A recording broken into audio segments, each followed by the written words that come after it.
the guys from Ping, they've kind of shown me how much the equipment matters. I just love that I can hit any shot I kind of want. We're going to be able to tell some fun stories about what goes on here to help golfers play better golf.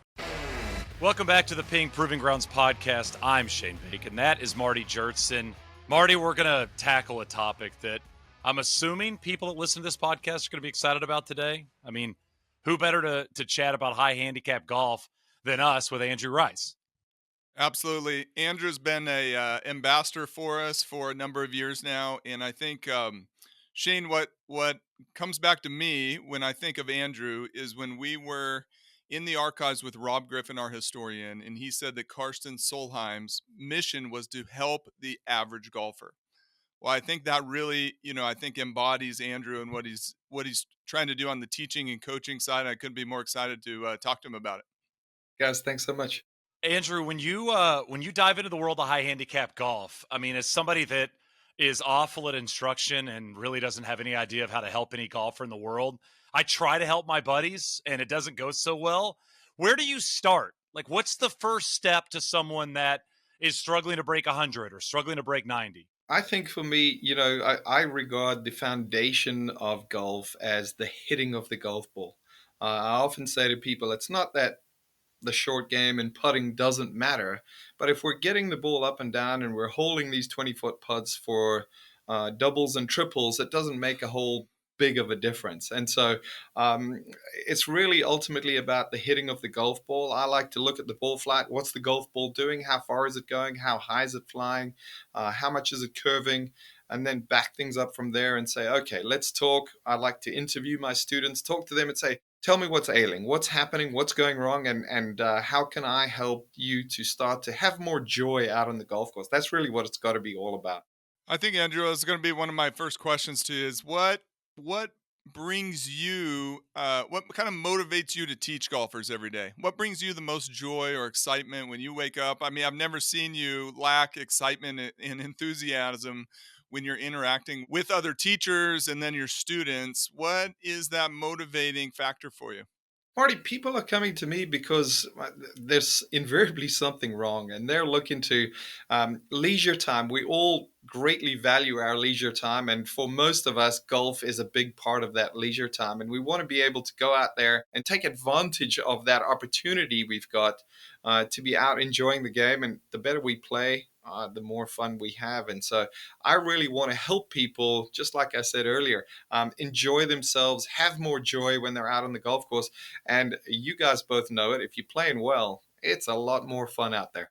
Yeah, I mean, it's just when I think about when I'm struggling with my golf game, like I'm currently in a bit of a funk with my golf game right now, and you feel very lost. Like nothing really makes a lot of sense. And of course, the scary part is then your brain gets in the way, right? Now you're thinking, is it golf swing? Is it my alignment? I mean, am I hitting the right club? You start to question everything. When you have people approach you for a first time, I'm assuming that all of those characteristics are coming with them. It's like a lot of baggage, right? I mean, they've got 2 or 3 bags they're checking on the flight.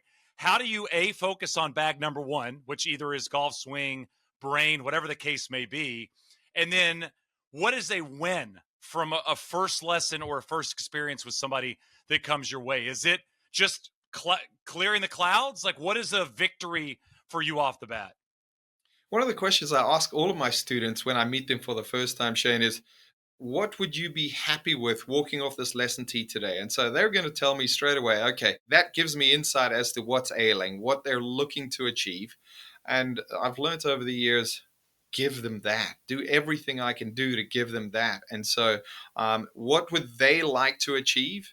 And then spend our time together working towards that. If we've got extra time and we can get that done very quickly, then we're going to look at some other things that might add to this cherry on the top, so to speak. But I really want to help them achieve their objective. It's oftentimes ball flight. They want to hit it longer. They want to hit it higher. They want to hit it straighter. They want to strike it better. And I'm going to get them there and then do what I can to provide them with the tools necessary so they can start to revisit that space more often. Andrew, how has golf instruction changed since you first got into it? I think you kind of I admired before we got to know each other, seeing how you were an early adopter of TrackMan, using it to do research projects. Quite frankly, when it first came out, it was a fancy tool, and the golf instruction they kind of out crowdsourced the research projects to golf instructors. You latched onto that early and did some research with it. How has tools and technology, TrackMan, for example, maybe some more contemporary tools, changed your approach to teaching? What has that kind of journey or evolution been like for you?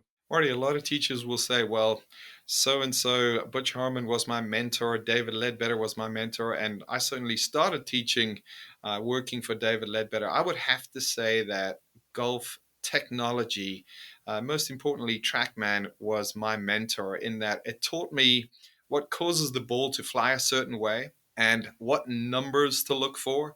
And I know this might sound a little technical, but it really isn't. I look at TrackMan as a great field machine, a great piece of field generating technology. And so I used TrackMan early on to gain some insight as to what causes the ball to make that great sound, fly that beautiful little tight draw. What are the numbers that are affiliated with that? And if I've got a student and they're a long ways away from that, we're almost always trying to neutralize what they're doing and work them back to a straighter ball flight, a more appropriate trajectory. And we don't want anything too extreme. And so TrackMan, that teaching technology, has been really integral for me as a teacher to teach me what really matters. It's not so much the look of the golf swing. It's far more about the function of the golf swing. And I think of Jim Furyk and Eamon Darcy and some of those classic, unique golf swings, Kelvin Pete, and those players could really make the ball sound great, fly straight down towards their target. And that's ultimately what we're looking for. It shouldn't necessarily be about trying to get every golfer to look like Adam Scott. I want everyone's different. Everybody's unique. You guys are both fantastic players. I was thinking if there ever is a podcast open where they invite two players from each podcast, I know where I'm going to put my money. You guys would be a pretty strong squad there. But just to give people some insights as to how can you take your golf swing and start to use what you do to hit better shots. It doesn't have to be this revamp. You don't have to build this beautiful Adam Scott looking golf swing. It can be with what you have, just perhaps a little change at address, some ball position, maybe even some equipment upgrades to get that ball starting to obey what you're trying to get it to do. Yeah, Andrew, it's a great point because the idea of an overhaul to the golf swing for an adult golfer, Mm. somebody that's got a job and they've got a weekly game they play and they've got kids, they've got a family. The idea of a complete overhaul, which maybe some golfers need, is very intimidating and quite frankly something most people are not going to be that interested in. So you have to almost push that to the side and focus on very, very small tweaks to help a golfer out. And that is not a very easy thing to do. One thing I do find so interesting, and Marty already mentioned it, is attitude is such an important part of instruction. I mean, if you show up to the first tee and you're in a bad mood, or you're not having a great day, or you don't seem like you want to be there, then the player's not going to get adequate advice, or at least what they feel like they're paying to get. And you seem like someone that brings the positivity, brings kind of an upbeat personality to that first tee, and at the same time understands that not everybody showing up is down to change their entire golf swing like Tiger did 5 times. Correct. What Tiger is, we all know this, amazing. And he is And the outlier. he's the outlier. Exactly right.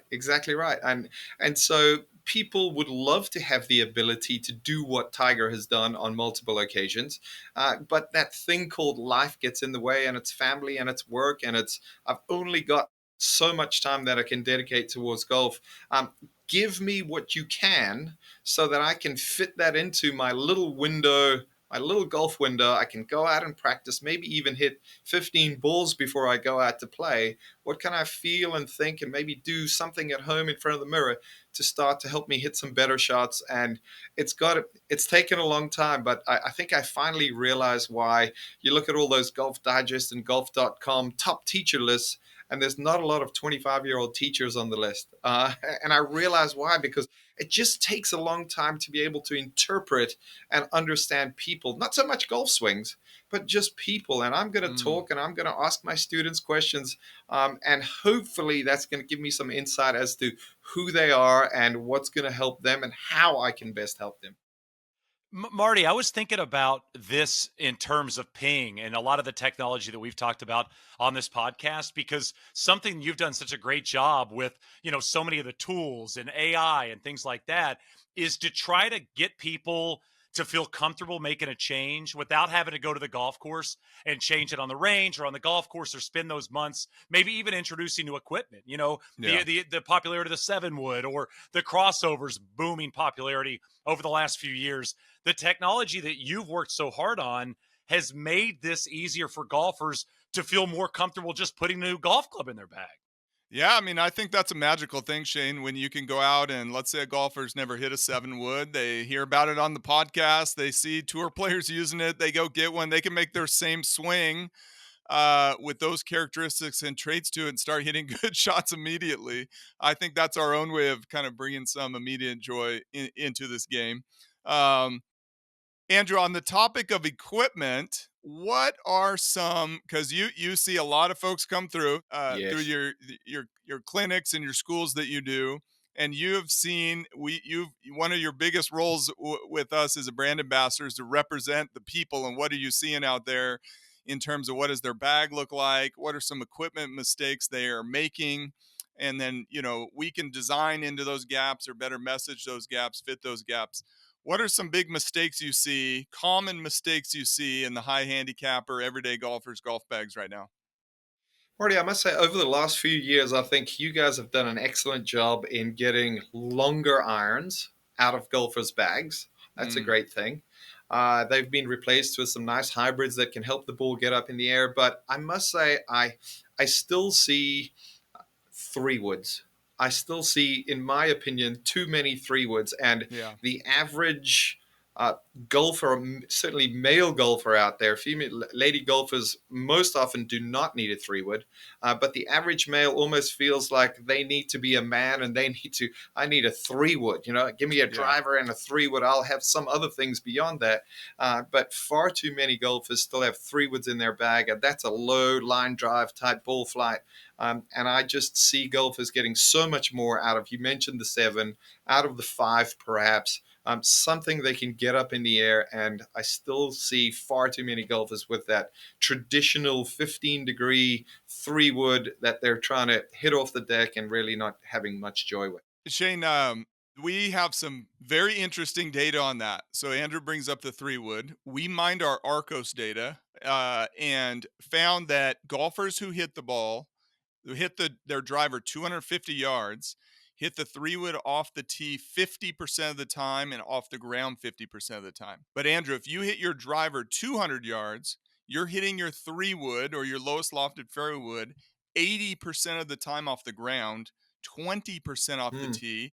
But if you drive it 300, you hit it 80% of the time off the tee and 20% of the time off the ground. So I think we use that in fitting because if you're a fast club head speed player, you want to focus on your 3 wood more as a tee shot club. You're saying you're seeing the everyday golfer hit, needing to play a 3 wood. And we know the data shows they need that thing getting off the ground very easily 80% of the time, right? Yeah, yeah. I would, if you can perhaps work some magic, Marty, and please build this amazing fairway wood club. You can even put a big giant 3 on the bottom so everyone feels good, but just give it like a 5 or a 7 wood loft to shoot that thing up in the air. That would be awesome. Yeah, I mean, just the approach shots. I mean, you're hitting shots into par fours, and I mean, you're hitting these, in theory, hitting a fairway wood on a lot of par threes. I mean, Yep. why not make that easier on yourself versus having to absolutely make the perfect swing with the 3 wood? For sure. Yeah, and I think our SFT, Andrew, is a great option there. By a standard loft, 16 degrees, you can obviously tweak it up with the sleeve, turns over a little bit easier. But yeah, we've been doing some things to make our fairwoods get up in the air a lot easier, moving the center of gravity lower, etc. But I'm so glad you highlighted that. That 3 wood is an area, as we've seen recently, last 5 years probably is a trend, more folks being comfortable getting those long irons out of their bag. Yeah, and I really do think I think golfers are starting to be okay with, particularly the men golfers that I teach. They're starting to be okay with something with more loft as their primary fairway wood. Yeah. But there's still so many people out there who believe they've got to get a driver and a 3 wood, and that really isn't the case.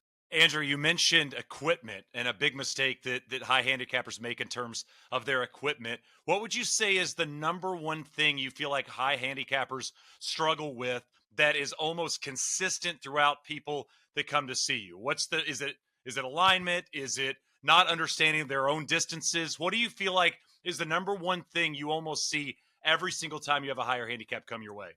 The universal thing, I'm glad you asked this question, Shane. I think it's a goodie. The universal thing is, how far do I hit the golf ball? And Mm. I love, I'll have someone on TrackMan and they've hit 5 or 6 7 irons, and I'll go, so how far do you normally hit a 7 iron? And I'm looking at the real data, and they go, 165. And I know that I swing, 10 to 15 miles an hour faster than them, and my carry with a 7 iron is like 164, and yet they hit at 165, and I'm going, oh, that's weird, because I've just seen you carry. Your best one carried 138. And I think it's twofold. Number one is golfers seem to have latched on to how far they hit a 7 iron in a total capacity, what the land plus roll is. And total is dependent on course conditions. The golfer is responsible for the carry.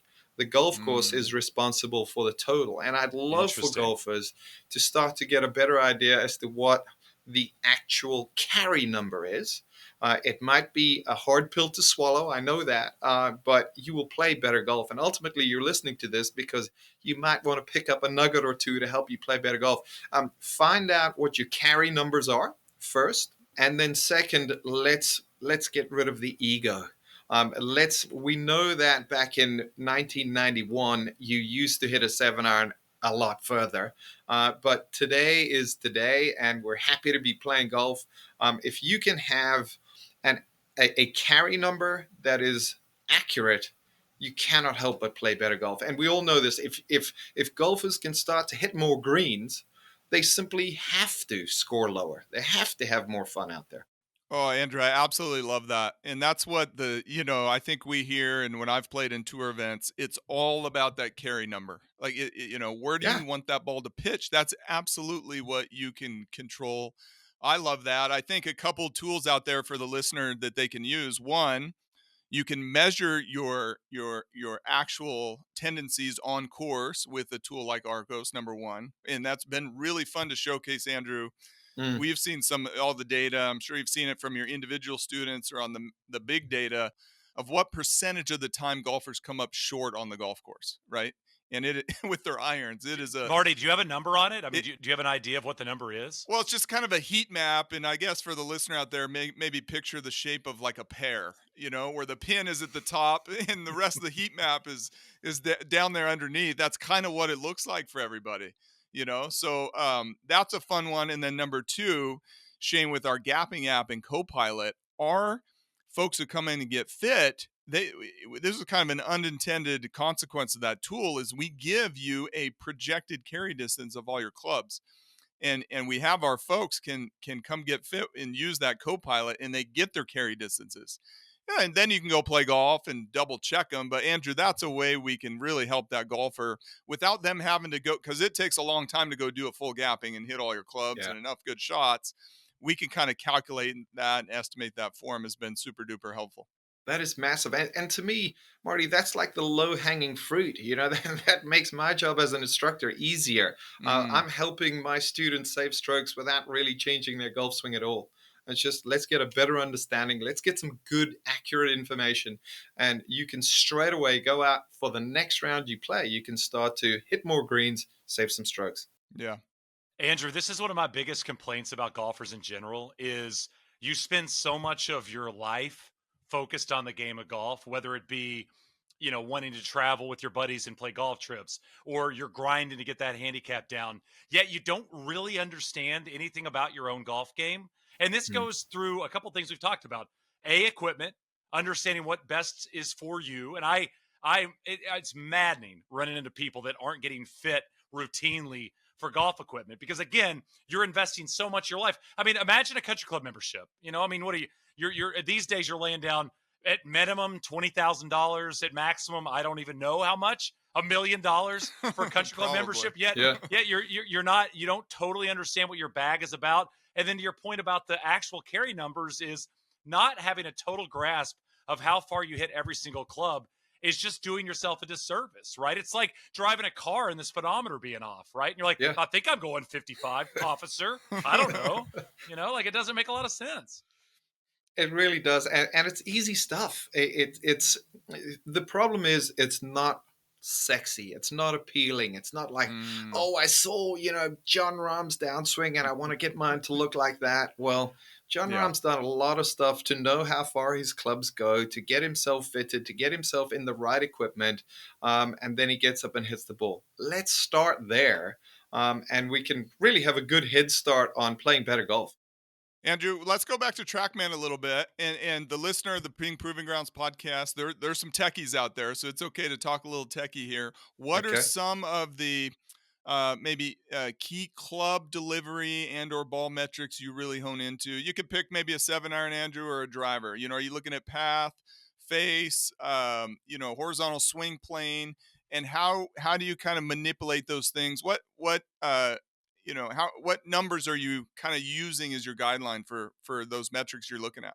Marty, firstly, I don't really, I'm not overly concerned with the shape of somebody's shot as long as it's appropriate, as long as it's not too much, it's not extreme. Yep.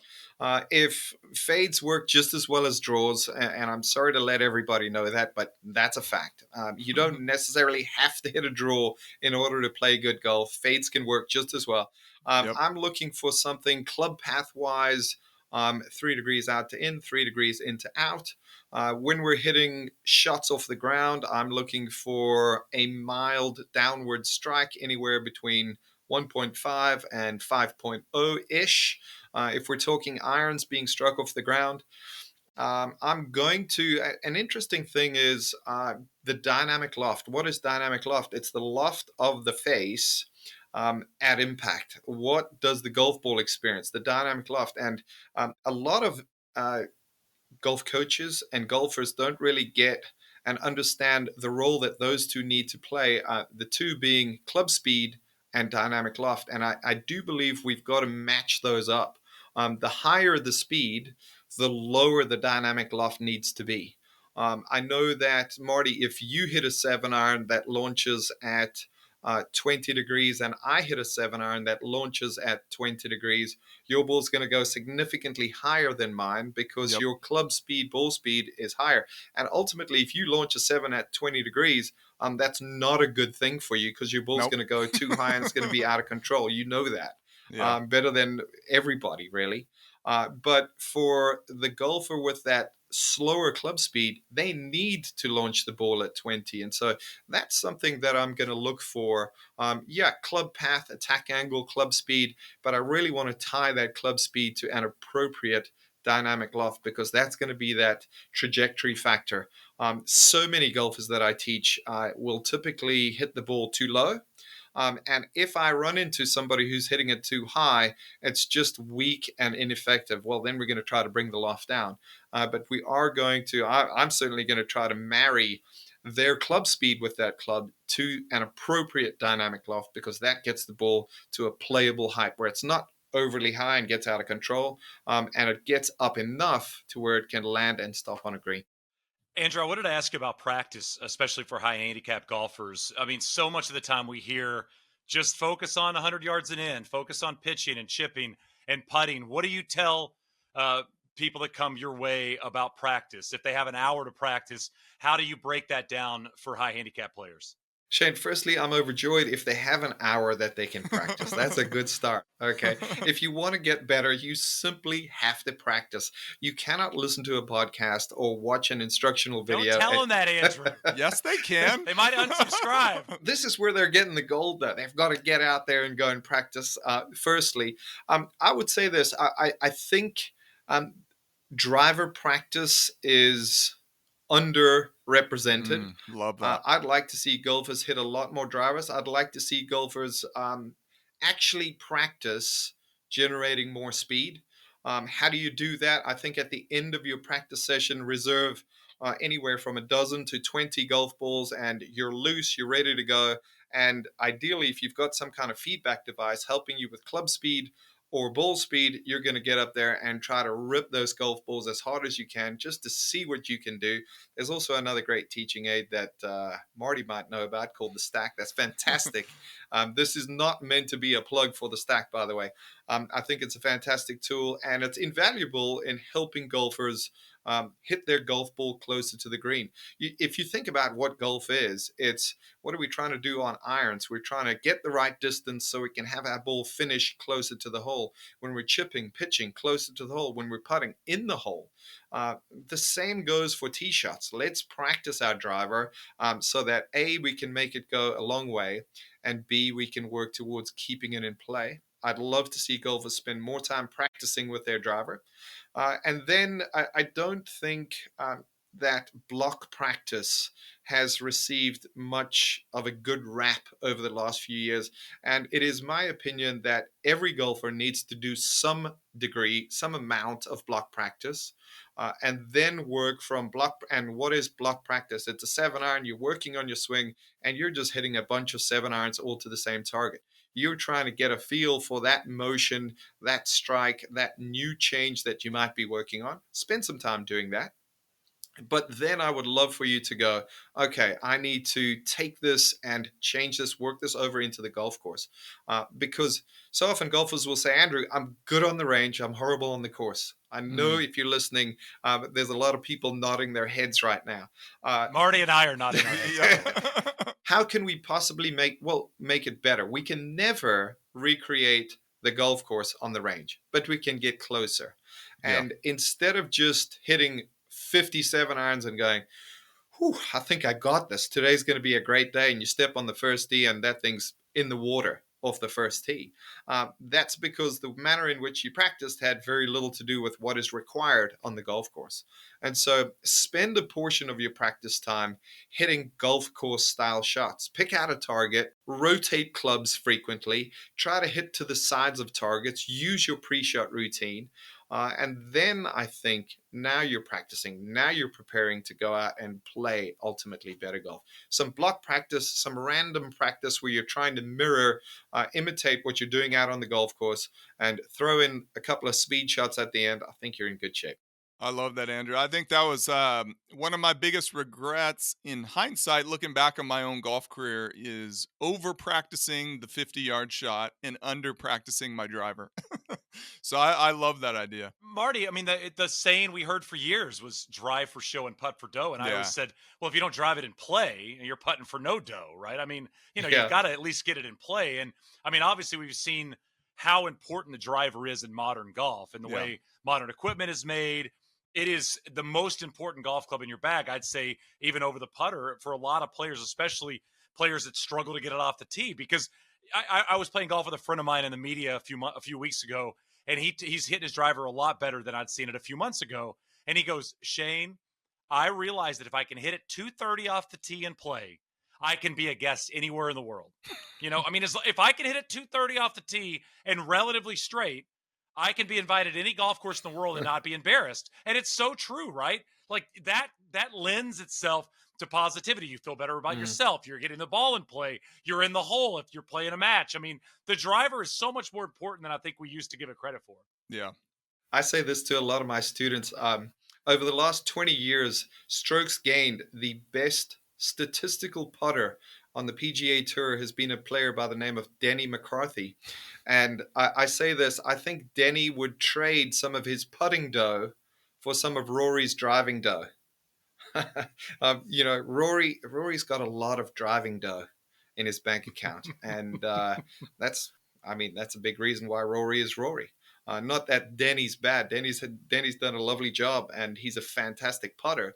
But the old drive for show, putt for dough is not 100% true by any means.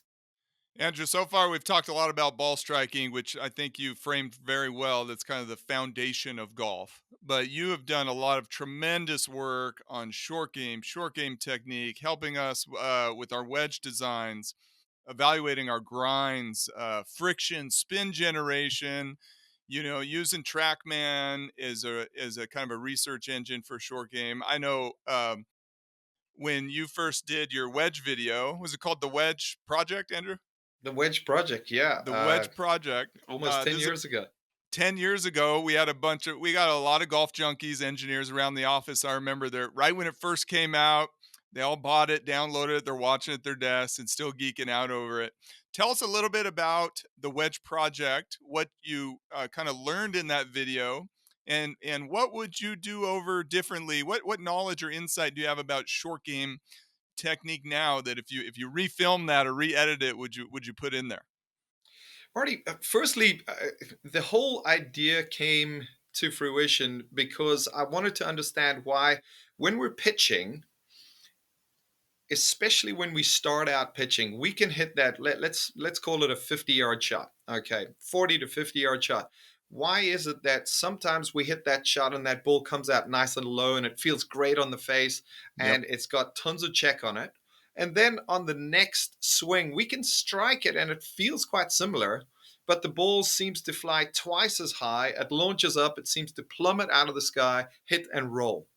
Yep. And I wanted to better understand that. And TrackMan, being what it is, was tremendously helpful in being able to gain some insights, as have a lot of your friends, the engineers at Ping, been tremendously helpful in helping me understand as to like what makes it work. Why does that friction between the ball and the face work sometimes and not others? And Mm-hmm. really, ultimately, it's we get matter trapped between the face and the golf ball, be it moisture, be it grass, those green dots on the face. Whenever you hit a pitch shot or a chip shot and you look down and you see that green dot on the face, I promise you that golf ball flew higher than you intended. It had less spin than you intended. And most often, it is not your fault. You didn't do anything wrong. It's just that matter got trapped between the face and the golf ball. Yeah. And the moral of the story is this, is clean your club, play a nice fresh wedge, and a urethane covered golf ball. Mm. Spend the little bit of extra money that you need to spend to get a quality golf ball. Keep the club clean. Play a nice fresh wedge. You're going to hit more of those low spinners. But understand, if you're playing early in the morning and it's dewy out and the ground is wet, you're going to launch the ball much higher than anticipated. It's going to spin significantly less than anticipated. Um, uh, that is unless you're using a hydrophobic ping wedge, which really does, once again, not a plug. It just happens to be, it makes a tremendous difference in spin rate anytime that coating that ping wedges have really displaces the water, and the spin rates are actually quite amazingly consistent from wet conditions to dry conditions. Yeah, I think. Andrew, Yep. Go ahead, Shane. go ahead, go ahead, Marty. I think that's the big thing we're trying to solve is just that we want to provide the predictability to the golfer, right? In Yes. that and that low launch, high spin pitch shot is quite fun to hit. But you nailed a lot of the key ingredients, and that's where you have been super helpful of giving this push and pull to us. Hey guys, I'm seeing this. Why does this happen? I'm seeing my golfers do this. I'm seeing this in testing. Why does it happen? That's helped push us to answer those questions, innovate on better groove designs, better finishes, and things to help you and ultimately the everyday golfer. And golf ball is a big part of that, no doubt about it. I'm glad you brought that up. And being able to pull on all those levers to create spin. Yeah. Play your best. We're both on the same train, helping Exactly. golfers play their best. Andrew, I'm glad you mentioned the cleaning the face part of the wedge experience because when I saw that on TrackMan one time, you know how a wedge reacts when it's totally clean versus even a couple of shots in. Yeah. I mean, it is mind blowing, and I don't think golfers quite understand how much they're giving up when they don't clean their clubs every single swing. This goes back to putting the time in, right? Clean your clubs, have new grips. I mean, these are things you can do at home to help yourself out. We did. I'll never forget. We did a fairly significant wedge test a couple of years ago, and we had players hit 4 shots with a wedge. I'd hand them another wedge, and they'd hit another 4 shots, and they didn't really ever clean the club between the 4 shots. And at the end, this was not the objective of the test, but it just happened to be some information that we could pull out. And I said, let's take a look at spin rates from shot one, where they had a clean club, to shot four. And there was a 19% lowering of spin rate from shot one to shot four. So you hit 3 shots, your spin rate on average is going to be 20% less. And that's not a really dirty club face by any means. Um, I know people who haven't cleaned their clubs in 4 months, never mind 4 shots. One of my favorite little golf tools is that little retractable. I clip it on my Oh belt yeah. loop now, Oh and yeah. when I go chip, I'm pretty diligent now. It takes a little bit of work, but you got to go in there and scrub that club face clean when you're chipping, because it's not only spin, Andrew, but as we know, when the spin goes down, the launch pops straight up with it. Yes. Yes. And we like that low launch because it's almost like throwing darts. We want that more direct approach because when we get the face to grip the cover of the ball launches lower, it spins more, and both of those factors provide us with the ability to have more control. We can Yeah. regulate where that ball lands, and we can really stop that ball that much more precisely when we've got lower launch, higher spin. Marty, I have a question for you. In dealing with kind of something you guys were chatting about a moment ago, we've talked a lot about this on the podcast as well, but I don't think I've ever asked you this question. You reach out to ambassadors at Ping for information Yeah. and for, I mean, feedback, right? From their players or, anybody really that's in your umbrella, right? How does the engineer team reach out to the ambassadors? How does that conversation go? I mean, are you sending out new clubs to Andrew, new wedges to Andrew, and saying, let me know what you think? Like, how does the back and forth work? Because it feels like such an open dialogue at Ping amongst everybody involved. And I don't think I've ever kind of got the answer on how you might get something from Andrew, vice versa. Yeah, great question, Shane. I think what's fun about our ambassador team is they're so diverse. So we can go to Sasha McKenzie and he could run a academic, boxed in, highly stringent PhD level study in his biomechanics lab, right? And then we can go to Andrew. We've done this with Andrew, and we'll send him a couple different wedges with different grinds on them. He'll run a test with high handicappers or ladies, lady golfers. Andrew, we've done some work on, different weights, shaft weights, total weights designed. And that's more of, with the real visceral performance type of hat on. So we've done some very detailed formal player tests, basically, that Andrew has conducted for us, right, Andrew? Yeah. Which has been super fun. We have Stan Utley on our team. He might be working with elite or average golfers on short game, specifically putting. How does the golfer respond to it? So what's been fun about our team, Shane, to answer your question, is they're all so diverse. They all have unique strengths. And Andrew's been a major part of doing some fun research with us when we've reached out on wedge studies and some ladies projects. And Andrew, I think one thing I want to talk to you about here as a follow-up to that would be kind of teaching and coaching both ladies and juniors, and how that varies from your everyday high handicap male golfer. Marty, I'm going to start with juniors. I think there's one young guy, 13 years old. He's quite a small guy that I teach that comes to mind, and all he wants to do is hit it longer, and he wants to get long, and he's like, and every week I've created this thing where we have a 6-ball speed challenge, and so we track his ball speed from week to week when he comes out, and it's keeping him patient, and he's only growing at this speed, and I'm like, don't worry, trust me, in 3 years time you're going to be driving it over 300, and it's hard Yeah. for him to buy into it. He wants to get good, he wants to get long now, and the big challenge I try to paint, the big picture I try to paint for my juniors is, we've got time. Let's look at the future. This is where we would like to be in 3 years, in 6 years, in 10 years. And oftentimes it's a case of, do you want to be the best 13-year-old golfer in the world or the best 23-year-old golfer in the world? Because Mm. have you ever seen a picture of those really big checks? Those big checks, you don't They get don't those give them when to you're 13. 13-year-olds. That's right. That's right. That's right. You make a lot more money at 23. Exactly. You'd much rather be the best 23-year-old golfer. So let's be patient. Let's stay the course. Let's keep working. We're going to work on a lot of good things over the years. We're going to have some good days and some bad days. But it's just really keeping their mindset patient and Mm. not getting too up or down based on how the last round went. For lady golfers, I teach a lot of ladies, thankfully. And oftentimes, the ladies that I encounter are fairly new to the game. They haven't played a lot of golf and they would like to feel comfortable. Yeah. They don't want to be overwhelmed with 5 wedges in their bag and the 3, 5, 7, 9 woods that oftentimes their husbands have put in their golf bag. And they want to know, okay, off the tee, this is how high I tee it, and I got to swing hard. Okay, for my second shot, this is going to be my club of choice, and I go, okay, these are the two I want you to work between. One is a 7 wood and one is a 5 hybrid.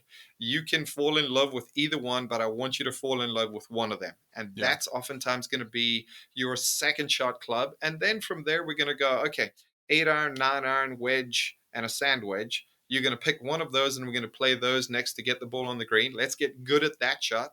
Let's pitch the ball to the middle of the green and then 2 putts and go from there and really start to have some fun. I try to downplay the importance of scorecard, competing. Let's go out, have a good time, try to hit some shots that get up in the air and just enjoy it first, because once a junior can learn to love the game, once any beginner can learn to love the game, they'll come back to learn it later. Mm. Let's get early to the game golfers. Let's get them to love it first and get them to have a great time and hit some fun shots. My goal in every beginner lesson is I want at the end of the lesson, we've got this ball teed up really high. They've got driver in hand and they're swinging hard. And I want them to hit a shot that makes them go, wow, that was amazing. I can't wait to do that again. Andrew, can you tell us a little bit about Coach Camp, how it got off the ground? Thanks for asking. Coach Camp is something my wife and I have put together. We've been doing it for coming up on 8 years now. I actually got invited to be a presenter at a fellow golf coach's event where he was doing a day, and he brought some other coaches in. And I said to him, I said, "This is fantastic. I'd love to, with your permission, have the ability to be able to recreate this just on a little bigger scale." And that's where I got the idea. And gee, it's really been so much fun over the years, Shane. And we've had just about every coach. Certainly in the top 20 has presented at Coach Camp. We've had some great stories, some great experiences, ranging from Gigi flinging hats off the stage to anyone who was willing to catch one, to Joe Mayo pontificating and holding court at night, and Sean Foley presenting on Bruce Lee, and just some things that come to mind. But it's been a a very fun event, but also tremendously educational. I know I've learned a tremendous amount, and the coaches that I invite are typically the ones that I would like to learn from, and I feel I've got a lot to learn. But it's getting harder and harder to find fresh new coaches. I'd love to find somebody who's a coach, but outside of the sport of golf. I think there's a tremendous amount we can learn there, in so many different ways, be it the mental side or the physical side or just the coaching of young people. So many different avenues that we can look at. But it's been a great journey so far. Andrew, I've loved going to Coach Camp a couple times I've been, and our team's been going there. I just love everything you've done to help. And the golf coaching community all wants to help each other, right? Everyone can have their own identity, their own expertise, their own philosophies, but I just love that you've brought everyone together with Coach Camp to share those ideas. I know certainly we come away from there often with more questions unanswered than answered, and that is a beautiful thing. It kind of keeps us going on this journey to try to investigate all of the little mysteries of this game, whether it's design, coaching, fitting, performance, golf science, you name it. And Marty, certainly thank you to you and everybody at Ping. You guys have been a big supporter of Coach Camp and certainly been a big reason why it's continued to happen each and every year. So thank you for your support. And Paul and Eric and Chris and yourself and everyone comes out and shares some amazing information. It's very cool to see actually over the last few years how Paul and Eric, Dr. Paul Wood, Dr. Eric Henriksen, who are engineers here at Ping, and how their information has really improved. And they've gotten to the point now where I know certain people who come to Coach Camp, they're not really interested in listening to the coaches. They want to listen to the PhDs and learn some new nuggets, what those guys are going to be sharing. So it's great to see. As long as somebody's learning, right? Andrew, listen, we could talk to you for another hour and a half, I think. And we were definitely going to have you on again because I think this is just scratching the surface on all that you do for golf and all that you do for Ping. So we appreciate the time. Thanks so much for the insight. And let's schedule another pod at some point because we'd love to get you back on. Let's do it. Thanks, gents. I appreciate the opportunity. Cheers. That's Andrew Rice. This is the Ping Proving Grounds podcast.